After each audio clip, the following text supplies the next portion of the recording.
Good morning student. मैं श्वेता सिंह, आपकी Hindi teacher from hill spring international junior college.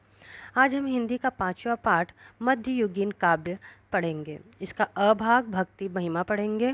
पहले तो इसके कवि कौन हैं? संत दादू दयाल।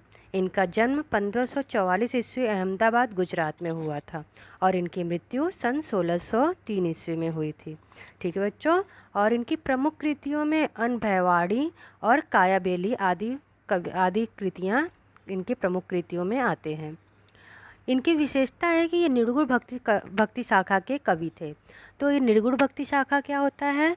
निर्गुण भक्ति शाखा मतलब वो किसी एक ईश्वर को नहीं मानते थे। उनका मानना था कि प्रत्येक इंसान के अंदर ईश्वर का वास होता है। प्रत्येक इंसान के अंदर ईश्वर विराजमान रहते हैं और उसकी रक्षा करते हैं। ठीक है बच्चों। और इनकी जो ये साखी है, जो ये दोहे हैं, इसमें इन्होंने किन किन चीज़ों के बारे में बात की है, पहले हम ये संक्षिप्त में देख लेते हैं। ठीक है। तो कवि ने अपने इस साखी में ईश्वर महिमा, ईश्वर की भक्ति, उन अहंकार और प्रेम जैसे विषयों को सीधे साधे ढंग से, सीधे साधे और बहुत ही सरल शब्दों में प्रस्तुत किया है। इनका मानना है कि ईश्वर को पूजने के लिए कहीं बाहर जाने की आवश्यकता नहीं है। मतलब क्या है कि किसी मंदिर में जा कर के ईश्वर को पूजा करने की कोई भी आवश्यकता नहीं है। क्यों नहीं आवश्यकता है? क्योंकि उनका मानना है कि ईश्वर प्रत्येक मनुष्य के अंदर ही वास करते हैं। ठीक है। वो क्या बोलते हैं कि प्रत्येक मनुष्य के अंदर ही उनके हृदय में ही ईश्वर का वास होता है।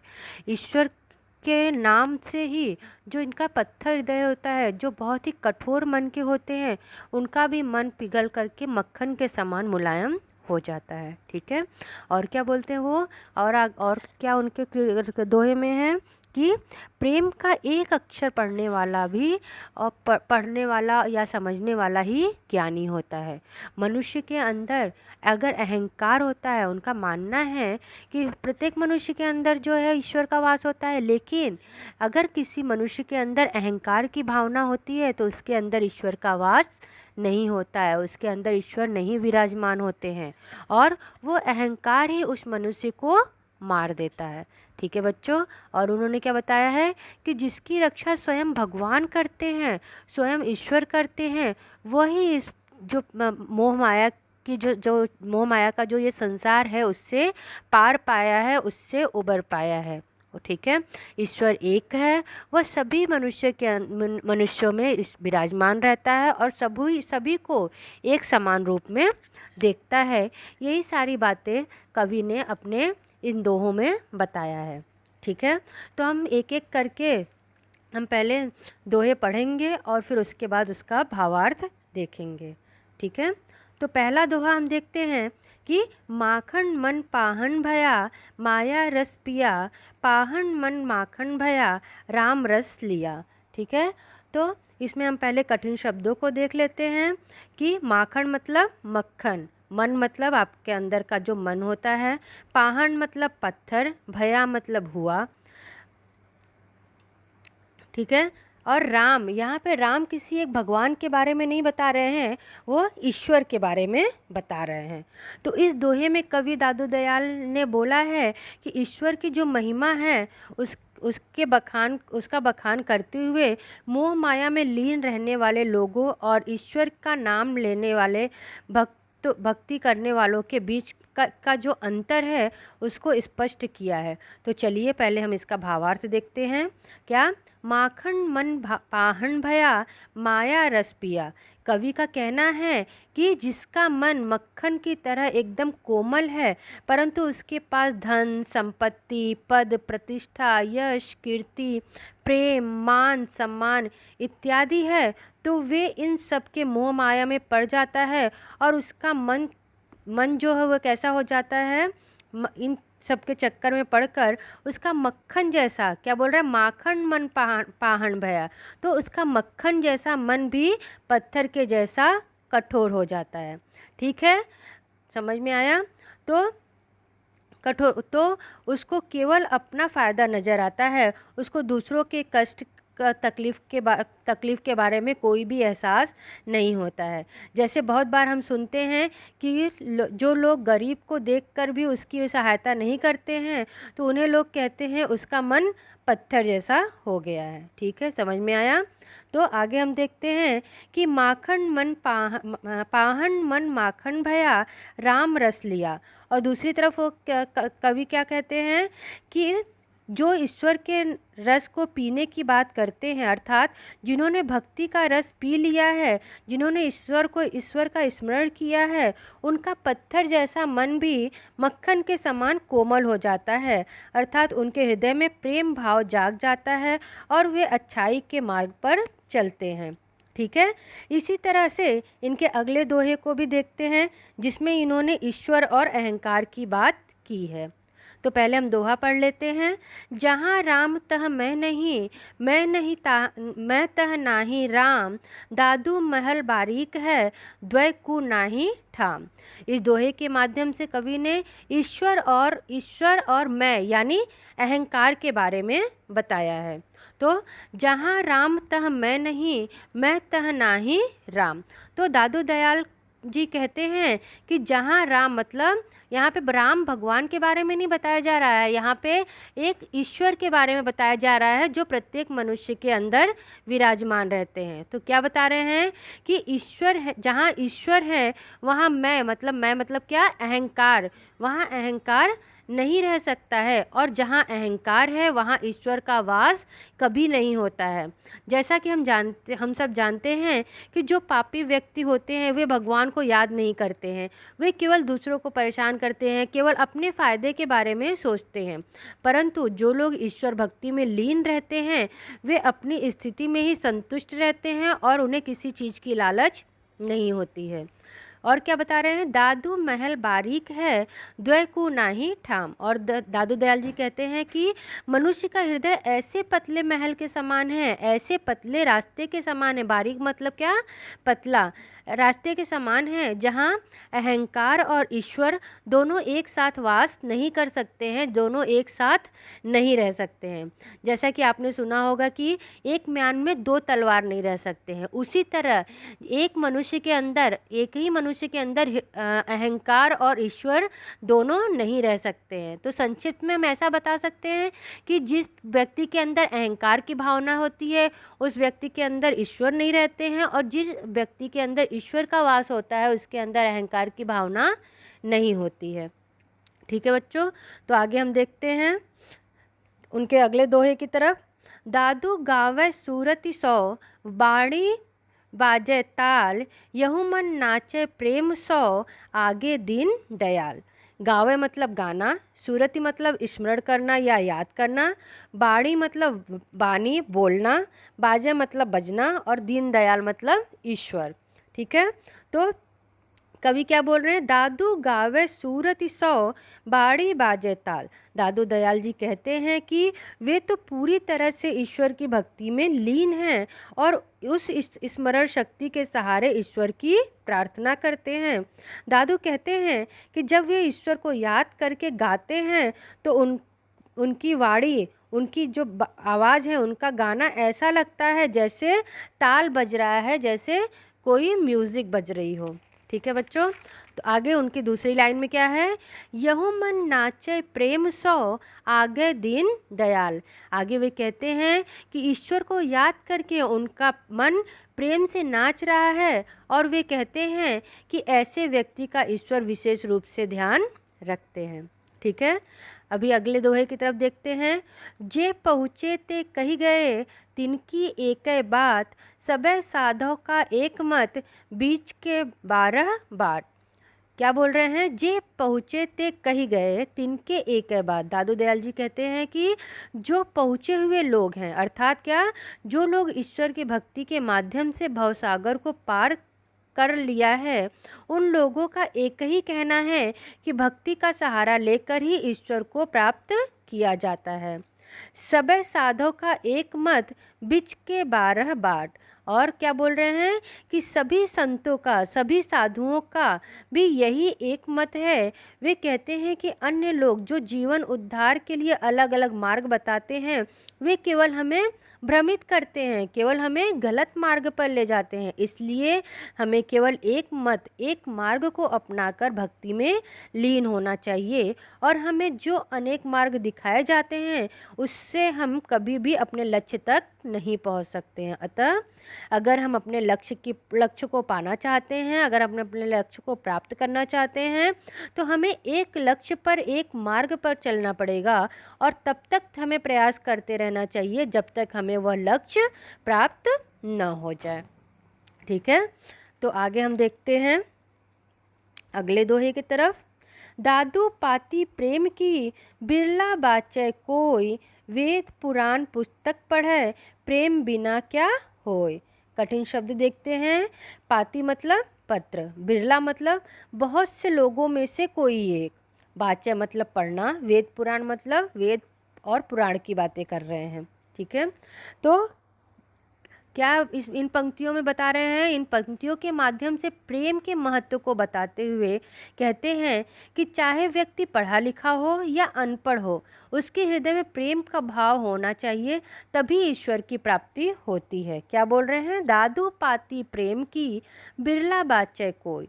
दादू दयाल जी कहते हैं कि ईश्वर का जो पत्र होता है, प्रेम होता है, वो तो बहुत से लोगों में से कोई एक ही पढ़ पाता है, एक ही व्यक्ति पढ़ पाता है। अर्थात जिसके अंदर प्रेम की भावना होती है, वही ईश्वर की पत्र को पढ़ पाता है, वही ईश्वर के संकेत को, ईश्वर की बात को समझ सकता है। वेद पुराण पुस्तक पढ़े, प्रेम बिना क्या होय। क्या बता रहे हैं आगे? आगे दादू दयाल जी कहते हैं कि भले ही कोई व्यक्ति वेद पुराण का जानकार हो, भले ही उसको बहुत अच्छी नॉलेज हो, बहुत अच्छी जानकारी हो, वो हर एक चीज़ें अच्छी तरह याद कर सकता हो, परंतु बिना प्रेम के कुछ नहीं हो सकता, अर्थात ईश्वर की प्राप्ति नहीं हो सकती है। ठीक है, आगे। कागद काले करी मुए, केते वेद पुराण, एक आखर पीयू का, दादू पढ़े सुजान। कागज मतलब कागज, मुए मतलब मरना, केते मतलब कितना, आखर मतलब अक्षर, पीयू मतलब प्रभु, प्रिय या प्रभु, सुजान मतलब चतुर या ज्ञानी। ठीक है, कागज काले करी मुए, केते वेद पुराण। क्या बता रहे हैं इन पंक्तियों में कवि? कि अनेक ज्ञानी, अपने आप को समझदार मानने वाले विद्वानों ने अनेक ग्रंथ लिखा और उनको ग्रहण भी किया, उनको जांचा परखा और उसका स्पष्टीकरण भी किया। इतना सब कुछ करके कागज पर लिख लिख करके कागज को काला किया, लेकिन फिर भी उनको ईश्वर की प्राप्ति नहीं हुई। ठीक उसी प्रकार, जिस प्रकार जब कोई बच्चा जन्म लेता है तो उसका मन कैसा होता है? एकदम कोरा होता है, एकदम सफ़ेद कागज के समान होता है, उसके मन में कुछ भी नहीं होता है। परंतु जैसे जैसे वह बड़ा होता है, उसके अंदर अहंकार बढ़ता जाता है और उसका जो सफ़ेद मन होता है वो भी कैसा हो जाता है? काला हो जाता है। क्यों हो जाता है? क्योंकि उसके अंदर बुरी बातें आने लगती हैं और बुरा वह सोचने लगता है। तो वैसे ही कवि कहते हैं कि इतना सब करने के बाद भी जीवन का सच्चा मार्ग उसे नहीं मिल पाता है। आगे क्या बोलते हैं? एक आखर पीयू का, दादू पढ़े सुजान। और क्या बोल रहे हैं? कवि का कहना है कि जिसने प्रभु के नाम की माला जपी, प्रभु के उस प्रेम रूपी अक्षर को पढ़ लिया हो, उसका जीवन सार्थक हो जाता है, साथ ही वह ज्ञानी यानी चतुर हो जाता है। ठीक है बच्चों, जीवन की गहराई और जीवन का जो उद्देश्य है वह केवल कागज पर लिखने से नहीं पूरा होता है, बल्कि उसे अपने ज़िंदगी में अमल करने, उसे अपनी ज़िंदगी में उतारने से वह सफलता हमें मिलती है।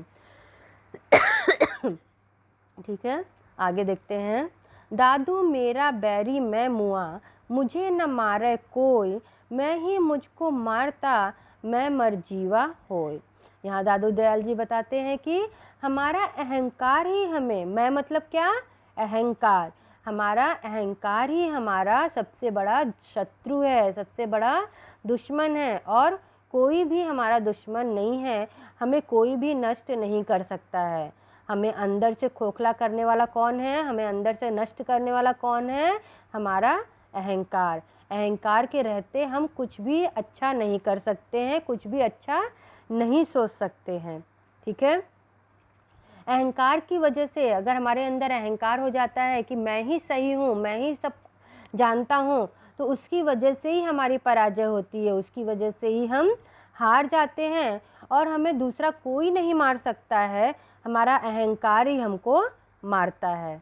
ठीक है, दादू मेरा बैरी मैं मुआ, मुझे न मारे कोई। क्या बोल रहे हैं कवि कि मैं यानी अहंकार, जो मेरा अहंकार है वही हम मुझे मारता है, दूसरा कोई मुझे मार नहीं सकता है।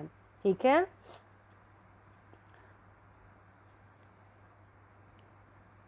और क्या बोल रहे हैं, मैं ही मुझको मारता मैं मर जीवा हो। क्या और क्या बता रहे हैं, मैं स्वयं को मारने जा रहा हूँ। मतलब क्या है, मैं अपने अंदर का जो अहंकार है उसको समाप्त करके मैं पुनः जीवित हो जाऊँगा।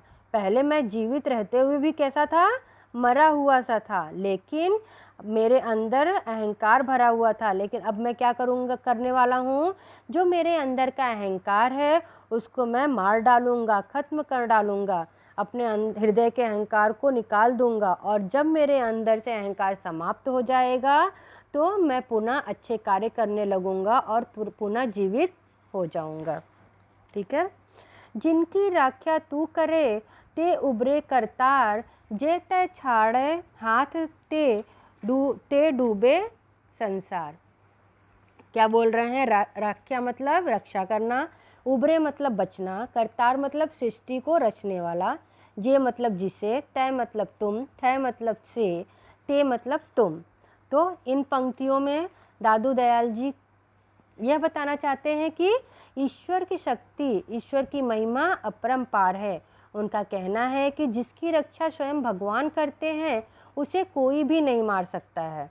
ठीक है बच्चों, ऐसा आपने देखा सुना होगा, जैसे कि प्रहलाद का एक उदाहरण ले लेते हैं। अभी होली आने वाली है तो आपको पता होगा कि प्रहलाद की कहानी के बारे में, कि प्रहलाद जो है वो विष्णु भगवान के बहुत परम भक्त थे, लेकिन उनके जो पिता थे उनको यह बात बिल्कुल भी पसंद नहीं थी कि वह मुझे छोड़ करके भगवान विष्णु का स्मरण करते हैं, उनकी पूजा करते हैं, क्योंकि जो भगवान प्रहलाद के पिता थे वो स्वयं को ही ईश्वर मानते थे। ठीक है, तो जो प्रहलाद की पिता थे हिरण्यकश्यप, उनकी बहन होलिका थी, तो उसको न जलने का वरदान था कि उसको वो आग में भी बैठ जाएगी तो भी उसको कोई जला नहीं सकता है। यह सोच कर के प्रहलाद के पिताजी ने होलिका के साथ प्रहलाद को गोदी में बिठा करके लकड़ियों के बीच में बिठा दिया और उसको आग लगा दिया। तो और क्या हुआ कि होलिका तो राख जल करके राख बन गई, लेकिन प्रभु की कृपा से, विष्णु भगवान की कृपा से जो प्रहलाद हैं वो बच जाते हैं। तो इससे बड़ा उदाहरण तो हमें कोई कुछ नहीं मिल सकता है कि भगवान की भक्ति से बड़ा कुछ भी नहीं होता है। ठीक है, तो क्या बता रहे हैं, जिनकी राख्या तू करे ते उबरे करतार। कवि कहते हैं कि जिनकी रक्षा स्वयं भगवान करते हैं वह इस संसार में उबर जाते हैं। अतः कवि ने अपने आप को ईश्वर के हवाले कर दिया है, जिससे ईश्वर उनकी रक्षा कर सके। जे ते छाड़े हाथ थे ते डूबे संसार। और क्या बोल रहे हैं, जो ईश्वर की शक्ति पर अविश्वास जताते हैं, जो ईश्वर का हाथ छोड़ देता है, वह इस संसार रूपी सागर में डूब जाता है, अर्थात नष्ट हो जाता है। ठीक है बच्चों, तो आगे देखते हैं। काहे को दुख दीजिए साई है सब माहे, दादू एक आत्मा दूजा कोई नाहे। क्या बोल रहे हैं, काहे को दुख दीजिए साई है सब माहे। यहाँ पर दादू दयाल जी कहते हैं कि क्यों किसी को दुख देते हो, क्योंकि हर एक इंसान के अंदर, हर एक व्यक्ति के अंदर तो ईश्वर बसे हुए हैं। ईश्वर की नज़र में सब एक समान है, कोई छोटा बड़ा अमीर गरीब कोई नहीं है। ईश्वर किसी के अंदर भेदभाव नहीं करता है। दादू एक आत्मा दूजे कोई नाई। दादू कहते हैं कि ईश्वर ही सबके अंदर विद्यमान है, सबके अंदर उपस्थित है, सबकी आत्मा में वही ईश्वर है, दूसरे किसी का स्थान या आवास नहीं है। इसलिए कवि किसी को ना परेशान करने की बात करते हैं। क्यों? क्योंकि सबके अंदर ईश्वर का वास है। अगर हम किसी को दुख पहुंचाएंगे तो उस ईश्वर को दुख पहुंचाएंगे, ऐसा कवि का मानना है। ठीक है, अंतिम दोहा देखते हैं हम। दादू इस संसार में ये दो ही रतन अनमोल, एक साई एक संत जन, इनका मोल न तोल। क्या बोल रहे हैं? दादू दयाल जी कहते हैं इस संसार में दो ही अनमोल रत्न हैं। कौन से? दादू इस संसार में ये दो ही रत्न अनमोल। दादू जी क्या बोल रहे हैं? इस पूरे संसार में दो ही रत्न अनमोल हैं, दो ही अनमोल रत्न हैं। कौन? एक साई एक संत जन, इनका मोल न तोल। एक कौन? एक ईश्वर और एक साधु। एक साई, साई भगवान के बारे में नहीं है। एक साई मतलब एक ईश्वर और एक संत जन मतलब साधु, जिनकी बराबरी कोई नहीं कर सकता है। यही दोनों इस संसार में, संसार के अनमोल रत्न हैं, क्योंकि इनको ना ही खरीदा जा सकता है और ना ही बेचा जा सकता है। ये दोनों ही सच्चे अर्थ में एक अनमोल रत्न हैं। ईश्वर तो सृष्टि की रचना करते हैं और उसके पालनहार भी हैं। सृष्टि के कण कण में विराजमान हैं और सृष्टि को संचालित करते हैं। और दूसरे संत जन क्या करते हैं? संत जन अपने ज्ञान के प्रकाश से स्वयं को तो प्रकाशित ही करते हैं और साथ ही साथ दूसरों को भी प्रकाशित करके उनको सही मार्ग दिखाते हैं। ठीक है बच्चों, तो बच्चों दादू दयाल जी ने प्रभु और संत जन को अनमोल रत्न कहा है। हम लोगों ने क्या दादू दयाल की साखी को अच्छी तरह से समझ लिया है, ऐसा मेरा मानना है। लेकिन फिर भी अगर आपको नहीं समझ में आया है तो आप मुझसे फिर से पूछ सकते हैं। धन्यवाद।